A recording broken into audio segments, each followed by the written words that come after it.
chui tekati mo chui tekati te macapan lui na mo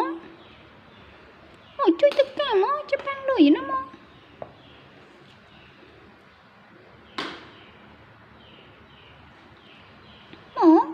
lu te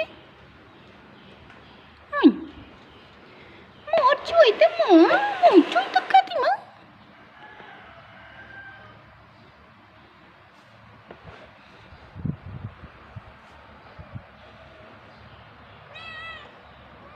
ui cầm tay ai trộm mà cầm tay anh nhé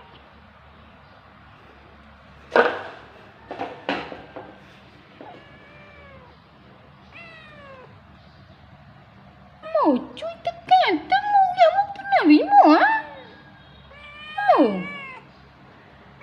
nhà mốc tất nào ví mồ chui tất cả mồ chấp ăn rồi nó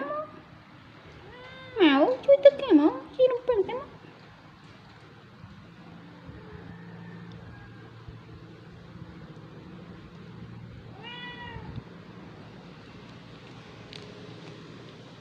ui cầm tay ơi cầm tay ơi cầm tay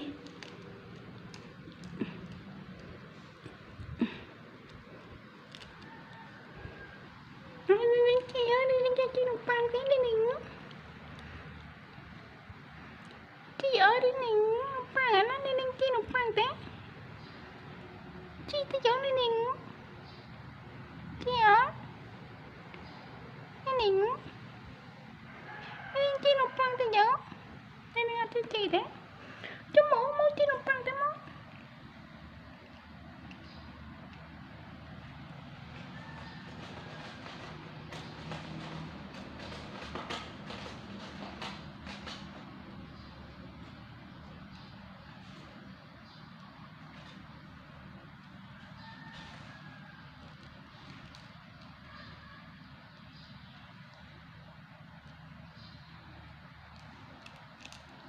chắc cầm tay